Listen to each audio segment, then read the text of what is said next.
The sparks in this chamber were caused by cosmic rays that penetrate our atmosphere all the time. After some further tests, this spark chamber will become the heart of an experiment to be carried out in this physics laboratory, called the Cambridge Electron Accelerator, jointly operated by Harvard University and the Massachusetts Institute of Technology. Inside the building, underground, is a synchrotron, essentially a circular tube 240 feet across, in which a beam of electrons can be accelerated to an energy of 6 billion electron volts. In the large experimental hall, physicists use the electron beam to produce and study elementary particles. Just because the particles are so small, the equipment needed is large and complex.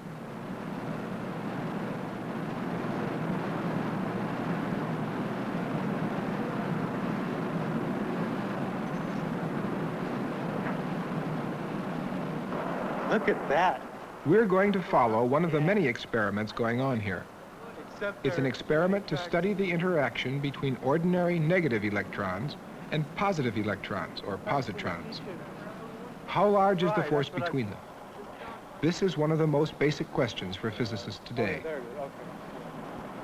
Side, and this is the side view. These photos are of spark trails caused by electrons and positrons moving through the spark chamber. The angle between the tracks will be the key evidence in this experiment. I only see view. Professor Carl Strauch heads this research group from Harvard. Carl has pioneered in developing spark chambers. Dave Grossman from New York City is one of several graduate students in the team who will use the results of the experiment as part of their work for PhD degrees. Mervyn Wong is a student from New Zealand.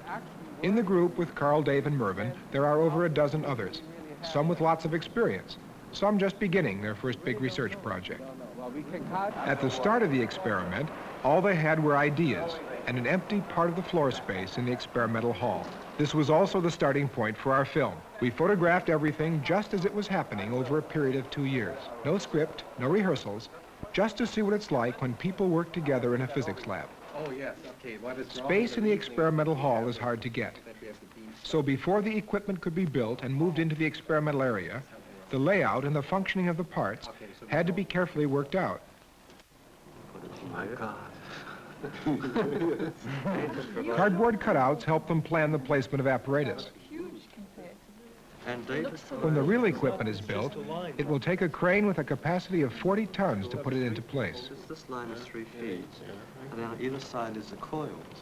Now the water hoses I'm not sure about. This is Tinkerbell. Yeah, I think it's way in the water. Dave has provided a spark chamber. Much of the gear has never been built before, and as the ideas come in and change, Mike Olmsted, the project engineer, may redesign a part several times before it goes to the shop. Machinists, carpenters, electricians, they're all part of the experimental team. Machining has started on the spark chamber in which the particle tracks will be observed. Mike is cutting marks on a transparent wall of the spark chamber. These marks are like the crosshairs in a telescopic sight. They'll show up on the photographs of the tracks, and their placement must be accurate to 1/1000th of an inch. Dave's spark chamber, the biggest one of its kind built so far, is really a simple device, little more than a large box. Dave adds the finishing touches.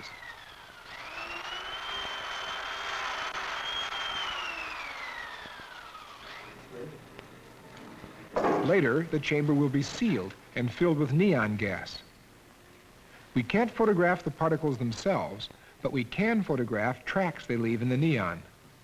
When high-energy particles pass through the chamber, they'll leave behind them for a short time a trail of charged neon atoms. If high voltage is applied across 2 sides of the chamber, a spark will jump along each trail, and that's what will be photographed. More of this goes on than anything else. Just thinking. Dr. Margaret Law. Maggie is devising a computer program to help her map the field of a big magnet that will surround the spark chamber.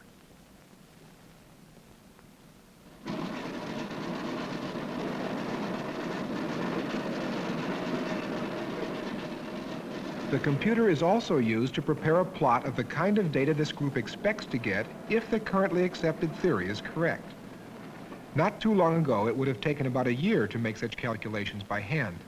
Now, after a program is written, it takes a few minutes.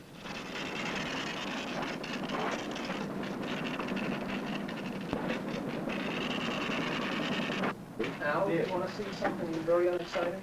Unexciting? Well, what are those things? Here is an As usual, unbelievable there is the problem of interpreting the computer's output. It's not the pure beta Heitler, it's the Drell-Volechka without it. They don't look different. Sure, they look different. Do they? Let me see. Oh, look, so the simple thing Yeah, you to what, 2,000 events? 1,000. 1,000 events. So the waiting kills. Something is also 10 to over Well, that's 10%. interesting. Look, it is very different. Yeah, that's the whole point. For Bob Eisenstein, this is just one part of a full day. Like many members of the research group, he's also teaching. This is a class for beginning students. They solve equations when they fire rockets to the moon. They have to know exactly where these rockets are going. So they use Newton's laws, and they actually, point by point, trace out the trajectory. We're not going to demand so much. All we're going to do is we're going to say, here's the Earth. Here's the moon. Relative sizes are not to scale. I start with my rocket up here on the ground. It's a distance r(e), radius of the Earth, from the center of the Earth. I fire this rocket.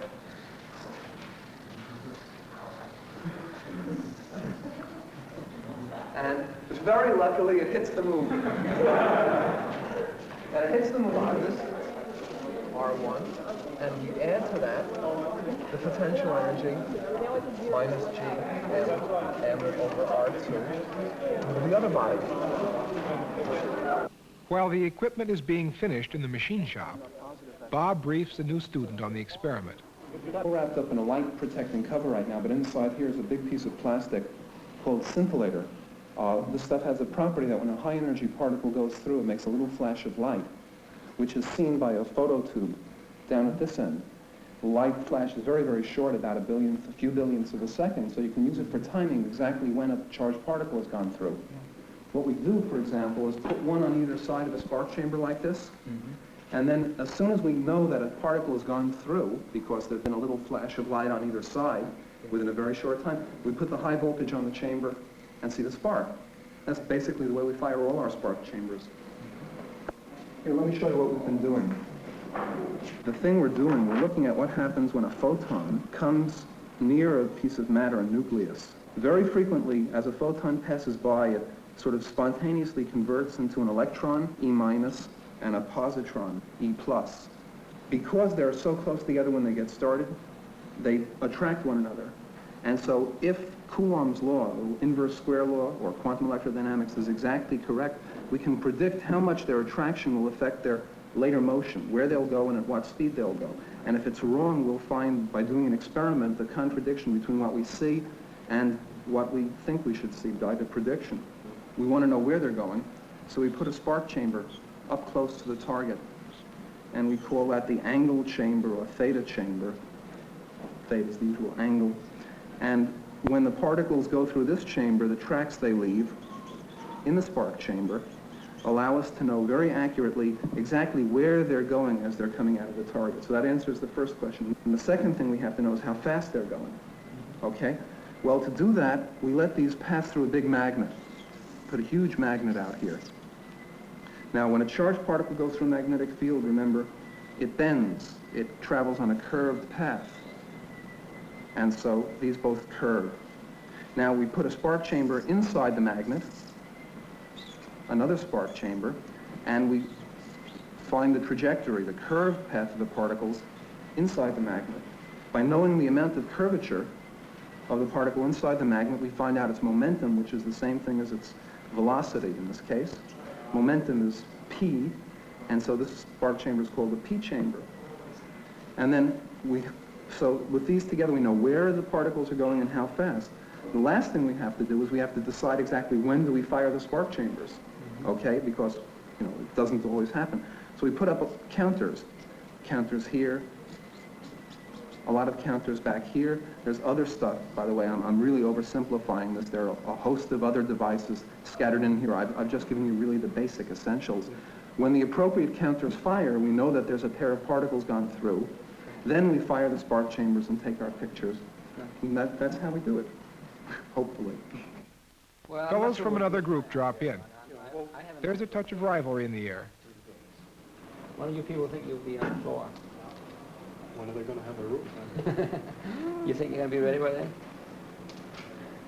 Oh, I don't know. I think so. And if anyone can aid me, it's my brother in the army. If I can learn his station in Cork or in Killarney. It was early in the morning before I rose up. Mew! Heard a band of footmen and likewise Captain right here, white pulled out. The whole physics department gets together every now and then for a picnic and a chance to show off the kids. Dave's boy, Michael, and his wife, Marilyn.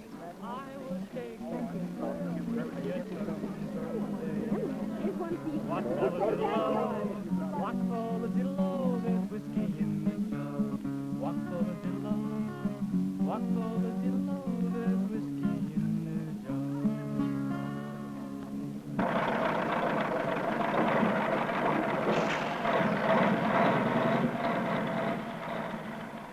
At last, the first of 6 loads of steel for the big magnet.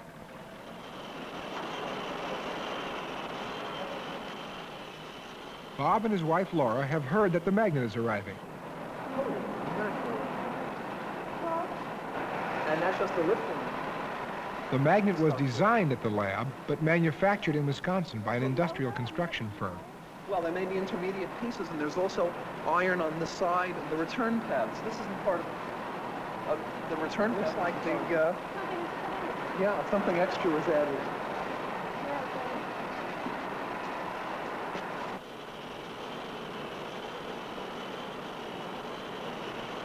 You want to know something? Boy, it's big. I want. This is only the bottom layer.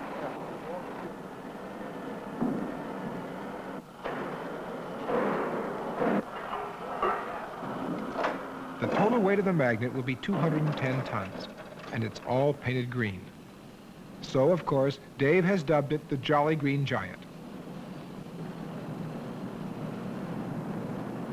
The beam from the synchrotron ring will travel to the magnet in a pipe just above this line.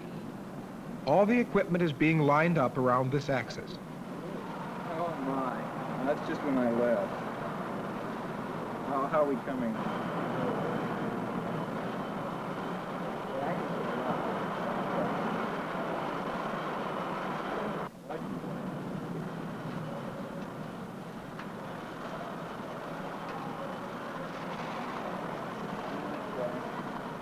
Hundreds of feet of cable carry the signals to panels where the data will be recorded.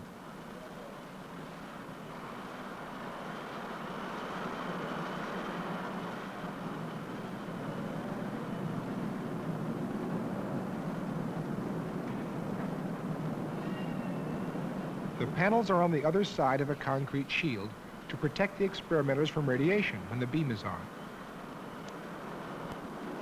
An easy way to find just where the electron beam will be inside this pipe is to put a piece of film across the pipe and let the beam take its own picture.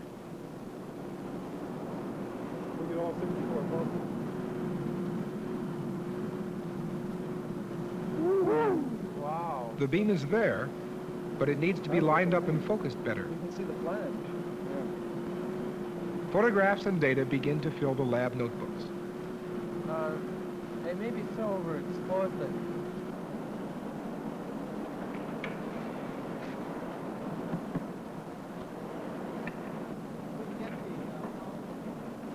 Now Dave's spark chamber can be put into place.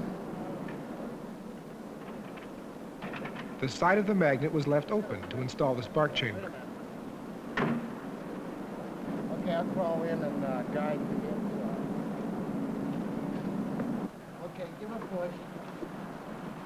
Okay, you're not doing on the bottom. You're okay. Okay, on the bottom. For sure it's open on the bottom. Whoa. Okay, now we're up. I think we ought to get something under this. Like a piece of wood on each side.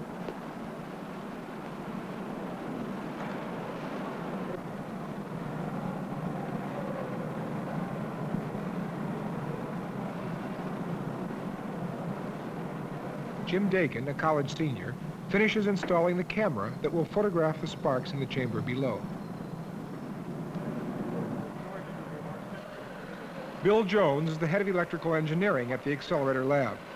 Bill makes certain there's no danger of electric Go shock. underneath, you can jump any interlock system we put on here. What his concern is accidental accidents, right? Things that prevent you from getting involved in. And I'm saying that one of the things I'm saying is if you have all of these things bonded, if this is not grounded to this, and you touch that and you touch this, you can get hurt. And what I would have here normally is an electrician who would go around and ground every item to every other item. The last pieces of apparatus are moved into position. One good bump could ruin weeks of careful work.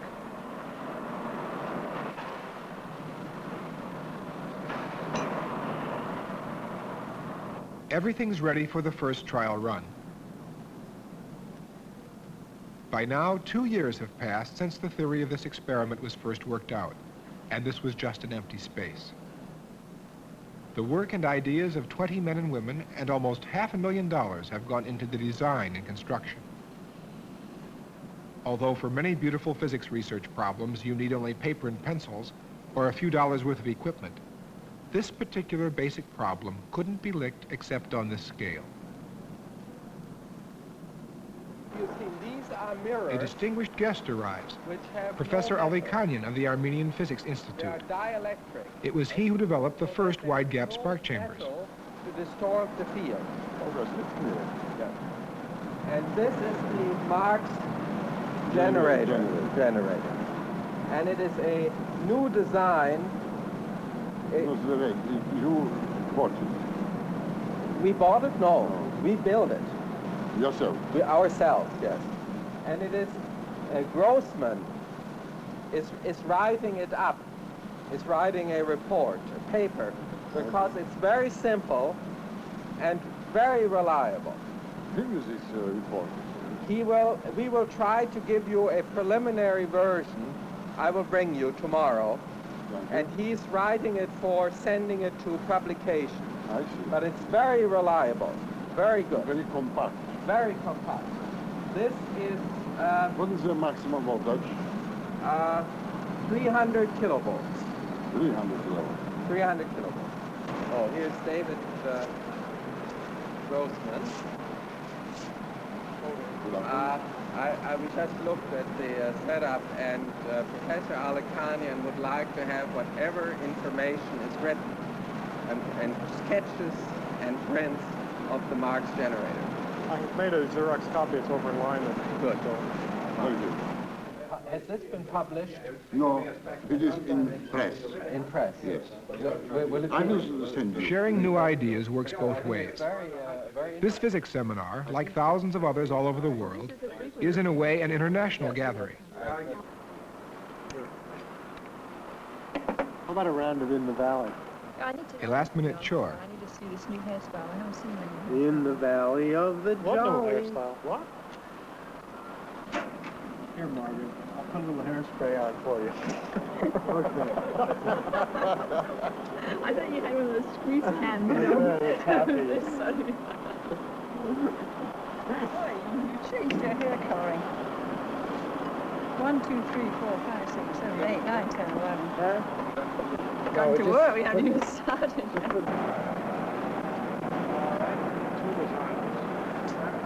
Okay? All the electronic gear is double-checked. But do go to the, Let me go to this. just go to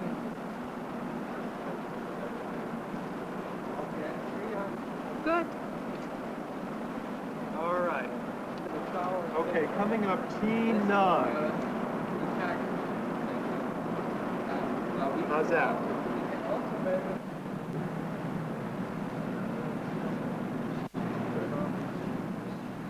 Before the electron beam can be directed into their experimental area, the Central Accelerator Control Room must be called to arrange a safety check and have the area locked.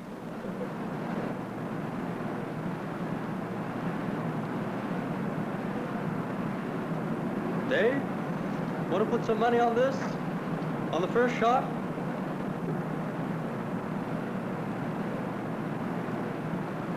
What?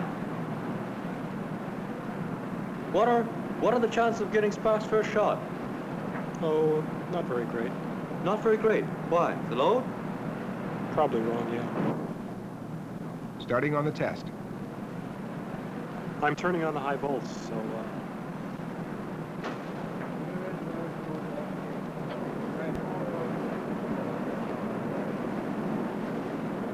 Okay.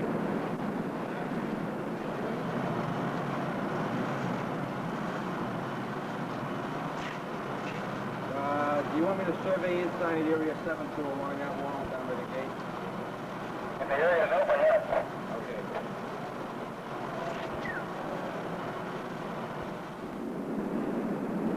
This is the moment. The beam is on.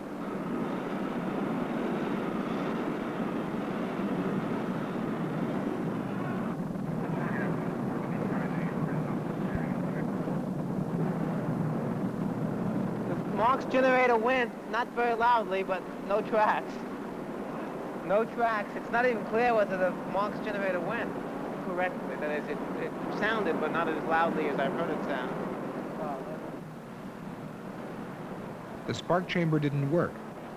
Maybe it was damaged during installation, or the voltage across it wasn't high enough. I think it's better to do it now and not to start again.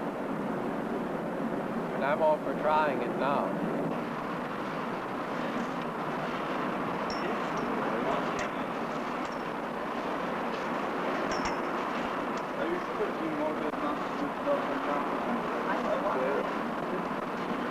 Nothing there. The voltage across the spark chamber is increased for another try. Yeah, there's plenty there. Try the other one. Yeah, there's plenty there. So that's 4 inches wide. Well, at least it does something. Yeah. Ready once more, waiting for the beam to be switched over. Okay, let's fire. Let's fire, Dave. Dave. Yeah.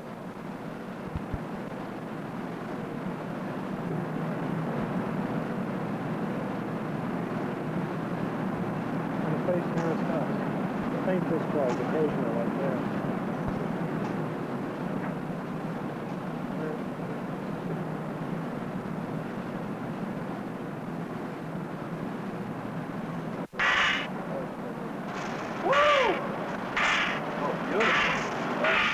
Gorgeous.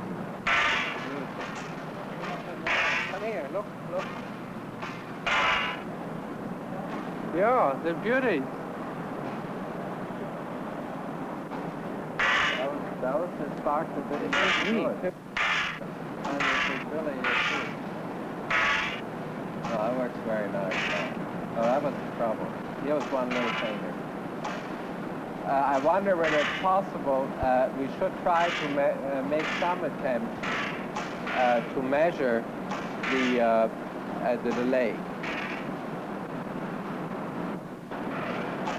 Well, it certainly works nice. I mean, it's clearly a question of raising the voltage, and that's it. Wonderful. Well, this is a good time to give you and Mervyn hey, that's one. You have another one. You have another one Oh, coming. I'll You open it share up right now. Is it cold?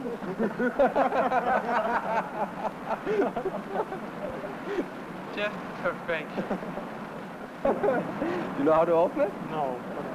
No. Oh, good Lord. No. You go like this, and you have a cup handy just in case it goes. As a matter of fact, it's probably against safety rules. Whoa! Here you are. Oh, boy. Well, congratulations to the end.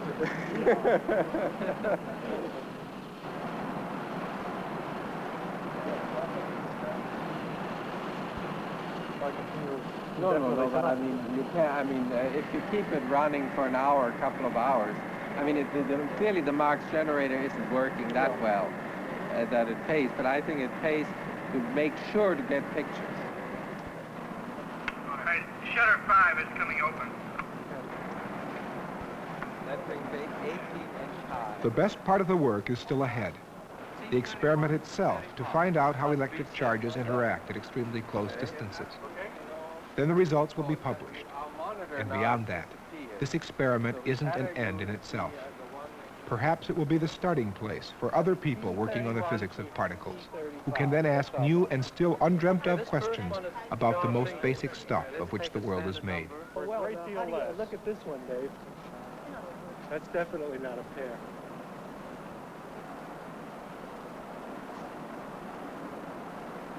This is the bottom view, is that right, Mike? Yeah. I haven't seen any tracks. I haven't seen anything in the bottom view. The top view of the theta chamber is not coming in now. The pictures are pretty for a start. The douche look pretty good to me. One of the But mirrors is partially blocked. We have to do a little cutout in that catwalk up the top with some of that black stuff. There are